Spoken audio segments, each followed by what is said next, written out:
Charles Bronson was an American actor who worked in movies and on TV.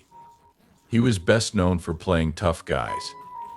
It's hard to look away from Bronson because his eyes are so big and sharp. People didn't like Bronson very much because he was known for not caring about his co-stars in movies, but Jill Ireland seems to have found a soft spot for him. Their love story was one for the ages, but it didn't end as happily as in a story. If you want to know why, stay tuned as we go into more detail about this story of love, loss, and growth. Bronson was born in Ehrenfeld, New York, on November 3, 1921. He served in the war. Pennsylvania, a place where coal is mined in the Allegheny Mountains, not far from Johnstown. His family was Roman Catholic and from Lithuania. He was the 11th of 15 children. The very big family slept in their cold water shack in shifts. A few yards away were the coal car lines that led out of the mine. Walter Bukinski was his father. He was a Lipka and was born in Druskininkai, a village in the south of Lithuania. The mother of Bronson was named Mary, and her parents were from Lithuania. The coal-rich town of Tamaqua, Pennsylvania, is where she was born. Like many other first-generation American kids he grew up with, Bronson said his home didn't have a lot of English sounds when he was a kid. He once said that his accent was so strong that even as a soldier, his fellow soldiers thought he was from another country. He could also speak Russian and Lithuanian, as well as English. In an interview in 1973, Bronson said that he didn't really know his father and wasn't even sure if he liked or hated him. He said that all he remembered about his dad was that whenever his mother told the kids that their dad was coming home, they would hide. When Bronson's father died of cancer in 1933, he went to work in the coal mines, first in the office and then in the mine itself. Later, he remembered that he got paid $1 for every ton of coal he dug. But in a later interview, he said that he had to work 2 shifts just to make $1 a week, which is about $24 today. Later, Bronson remembered that he and his brother did dangerous work clearing stumps between the mines, where cave-ins happened often. He says he went hungry a lot during the Great Depression because his family was very poor. For some reason, his sister didn't get milk from their mother, so she drank warm tea. He said he had to wear his older sister's dress to school because they didn't have any clothes for him. Bronson was the first person in his family to finish high school. Before he joined the U.S. Army Air Forces in 1943, Bronson worked in mines. This was during the dark days of World War II. Next, he was in the 76th Flexible Gunnery Training Squadron. In 1945, he was a Boeing B-29 Superfortress aerial gunner with the 69th Bombardment Group's 61st Bombardment Squadron, which was based on Guam and flew missions against the Japanese home islands. He made it through 25 missions and was given the Purple Heart for his battle scars. When the war was over, Charles was left without a plan. It wasn't until he met traveling actors that he found a new mission. Job history and schooling after World War II. Bronson did a few odd jobs. A Philadelphia theater group hired him to paint sets, and soon after he started playing small roles. After that, Bronson and Jack Klugman, who would also become an actor, shared an apartment in New York City. This was the last step. He went to Hollywood to study at the Pasadena Playhouse. Although he didn't get any credit, Bronson's first movie role was as a sailor in You're in the Navy Now 1951, which was directed by Henry Hathaway. He supposedly got the part because he was the only actor who could burp on order. The Mob and the People Against O'Hara were 2 other movies he was in 1951. Both were directed by John Sturges. He was in Red Skies of Montana, Bloodhounds of Broadway, Battle Zone, Pat and Mike, Diplomatic Courier, My 6 Convicts by Henry Hathaway, and My 6 Convicts by Henry Hathaway in 1952. In that same year, he fought Roy Rogers in a ring on Rogers' show Knockout. He was a fighter in a skit with Skelton as Cauliflower McPug on an episode of The Red Skelton Show. Biff Baker from the U.S. A CBS spy show where he shared the screen with Lee Marvin. In the year 1915. In the horror movie House of Wax, directed by André de Toth, he played Vincent Price's helper Igor. He took a class in sign language to prepare for his role as a deaf person. Buczynski adds mute menace as a deaf and dumb assistant to the madman, said Ben S. Parker of the Commercial Appeal. In the U.S., it won fourth place as the fourth highest grossing movie of that year and made a total of $23 million.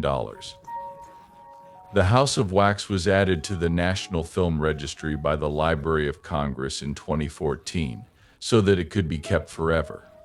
He changed his name to Bronson in 1954. Since the hearings of the House Un-American Activities Committee, many names from Eastern Europe sounded sketchy in this anti-Soviet atmosphere. On the corner of Melrose Avenue and Bronson Street, at Paramount Studios, there is a gate called the Bronson Gate. This was the idea for the movie Bronson. From 1999 to 2000, Bronson played a minor role in the war movie Never So Few, which was made by John Sturges. In the year 1999, he made guest turns on TV in episodes of Yancey Derringer Hell and High Water and in You, K.S. Marshall. Charles got off to a good start in the entertainment business with a few more parts after his first ones. In 1960, he played one of 7 gunfighters in John Sturges's The Magnificent Seven who fought for the helpless. Eli Wallach, who co-starred with Bronson, said that during shooting, Bronson was a loner who kept to himself. He got $50,000 for the part, which is a lot more money now. The movie didn't do well at the box office in the United States, but it was such a big hit in Europe that it made money in the end. A review in Harrison's reports called it a superb Western, well acted and crammed full of action, human interest, pathos, suspense, plus some romance and humor. In 2013, the U.S. National Film Registry of the Library of Congress chose the film to be preserved because it was culturally, historically, and aesthetically important. In 1970, he was in 3 TV shows: Street of Hate on Laramie, The Generous Politician on the Islanders, and Zigzag on Riverboat. In the second season of Hennessy, he had a stable part. The first time they were seen was in the 3rd episode, Hennessy a La Gun. The second time was in episode 26, The No Good Nick, which aired in 1991. In the same year, Bronson had small parts in the movies Master of the World, directed by William Whitney, A Thunder of Drums of Joseph Newman, and X-15, directed by Richard Donner. Bronson first appeared on TV in 1961 in an episode of One Step Beyond called The Last Round. He then co-starred with Elizabeth Montgomery in an episode of The Twilight Zone called Two. His guest role in an episode of CBS's General Electric Theater called Memory in White got him nominated for an Emmy Award. The next year, he was in the Elvis Presley movie Kid Galahad. In 1963, Bronson played the lead role in John Sturges's thriller The Great Escape, which was about prisoners of war in World War II. Critics gave the movie good marks. A consensus of critics on Rotten Tomatoes said, "The Great Escape is an all-time action classic. Its story builds slowly but surely, and its cast is one for the ages." It made $11.7 million at the box office on a budget of $4 million. It made a lot of money and was one of the biggest hits of the year. At the Golden Globes, it was up for Best Picture, and it's currently ranked 19th in AFI's 100 Years. 100 Thrills. He kept working on a lot of standards and hits, and in 1968 he really started working on European movies. On the set of Villa Rides, directors of Jean Herman's French movie Adieu l'Ami first met Bronson. They were looking for an American co-star to work with Elaine Delon, who liked Bronson's work. Later, Bronson's agent Paul Kohner said that the producer had told him that the star would be great in the movie. When it comes to movies in the US, all the money and attention go to pretty boy heroes in Europe. People are more interested in characters than faces. Bronson was signed in December 1967. Marseilles and Paris were used to make the movie. The movie made about $6 million in France, where it was a huge hit. Bronson kept appearing in a string of international productions. Movies made in Europe became very famous. According to TV Guide, Delon and Bronson are said to have great energy together. Sergio Leone's spaghetti western Once Upon a Time in the West was another hit in Europe. He played one of the stars in that movie. Before this movie, Bronson turned down Leone for the major role in A Fistful of Dollars, which came out in 1964. 8 million tickets were sold in Italy for the movie. In the US, more than $5 million was made from selling 3.7 million tickets. Around 14 million more tickets were sold in France and 13 million more were sold in Germany. The Library of Congress agreed that it was culturally, historically, and aesthetically significant and added it to the U.S. National Film Registry. Some people also said it was one of the best westerns ever made and one of the best movies ever. Bronson was called the greatest actor I ever worked with by Leone. The Michael Winner movie Chatto's Land, which came out in 1972, was the first of many big hits for Bronson and United Artists. In the years that followed, they worked together on movies like The Mechanic and The Stone Killer, which were both produced by him and Winner. By 1973, Bronson was the biggest movie star in the world, making $1 million for each movie. At age 52, Bronson played his most famous part in Death Wish, which was also his most popular movie. The movie was directed by Michael Winner. He played the role of Paul Kersey, a successful New York builder who turns into a vigilante after his wife is killed and his daughter is raped. After this movie came out, there were 4 more movies with Bronson in them over the next 20 years. A lot of people found the movie offensive and called it an immoral threat to society and an example of how to act badly toward others.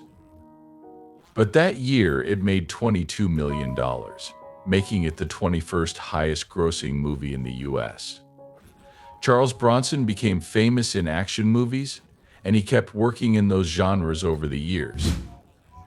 In 1975, he was in 2 movies for Tom Gry's breakout in Breakheart Pass, a western based on a book by Alistair MacLean that didn't do well at the box office. In the same year, he also played a street fighter during the Great Depression in Walter Hill's directorial debut, Hard Times. He made a living by fighting illegally in Louisiana. People gave it good reviews. At the box office, the movie made $5 million, making it the 29th most successful movie in the U.S. that year. Roger Ebert said, "A powerful, brutal film containing a definitive Charles Bronson performance." In 1975, Bronson was the 4th most popular actor at the box office, behind Robert Redford, Barbra Streisand, and Al Pacino. The next year, Bronson made a Western comedy for UA called Frank D. Gilroy's From Noon to 3. In the same year, Bronson made his first movie with director J. Thomas Lee.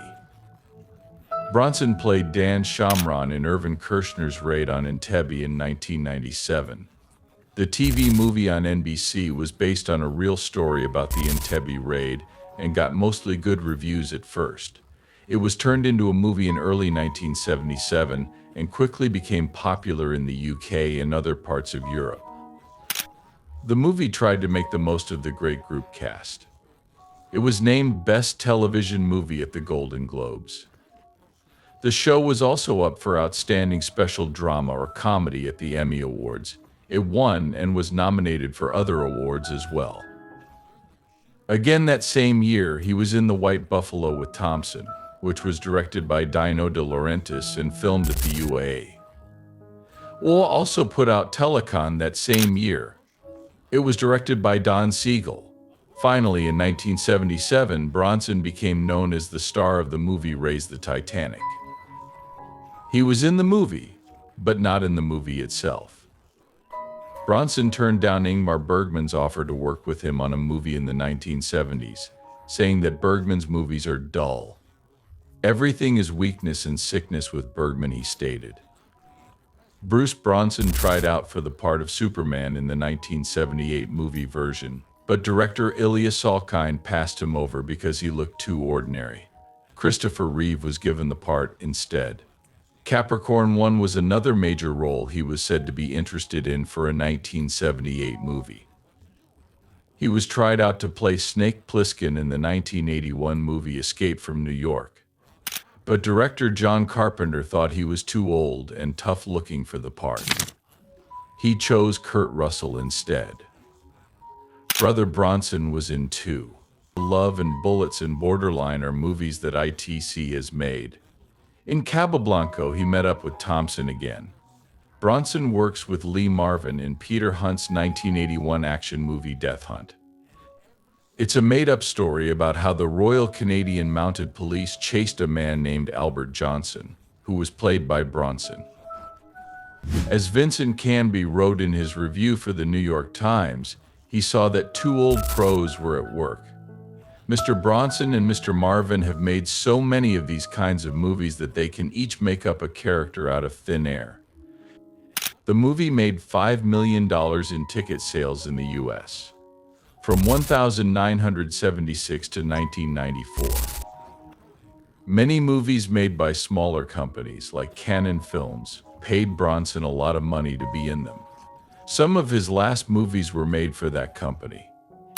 Bronson agreed to join Cannon in a $1.5 million deal to play in Death Wish 2, which will also be directed by Michael Winner. In the story, engineer Paul Kersey. Again, Bronson plays a man who goes to Los Angeles with his daughter.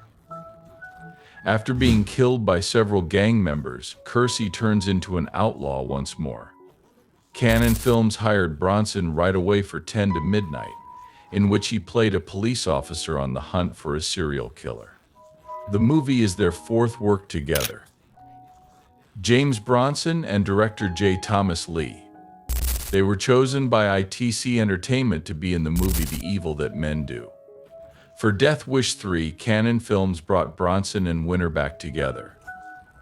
Thompson directed Murphy's Law, in which Bronson plays Jack Murphy, an angry and grumpy LAPD officer who drinks to dull his feelings. The Hurt of Hard Truth. He played a part in John Mackenzie's Act of Vengeance in 1986. The story of this movie is based on a true story, and he plays Union boss Joseph Yablonsky on screen. A. Boyle. Bronson played the opposite type for the HBO TV movie. He said, "It's a complete departure for me. I'm not wearing a mustache and I'm not carrying a gun. I don't do any violence in this film." He said that he had to give it a lot of thought before accepting because he hadn't done TV acting in a long time. His background in mining helped him do this. He had to give up the lead role in the Delta Force so he could work on this movie. The Kingston Whig Standard's Greg Berlier and the Advocate Messenger's Robert DeMatteo both gave Bronson good marks for acting like himself, even with. For all his fame and wealth, Bronson was still troubled by what he lost as a child and how hard it was for him to be an actress. During 1973, a newspaper article said that he was so shy and quiet that he couldn't even watch his own movies. Forbes said this about Bronson: still suspicious, still holds grudges, still hates interviews, still hates to give anything of himself, still can't believe it has really happened to him. He was angry that he finally got noticed in the US and after becoming famous. He wouldn't work for a famous director who turned him down in the past. Roger Ebert wrote in 1974 that Bronson doesn't give away information, doesn't go into detail, and doesn't have any ideas about his movies.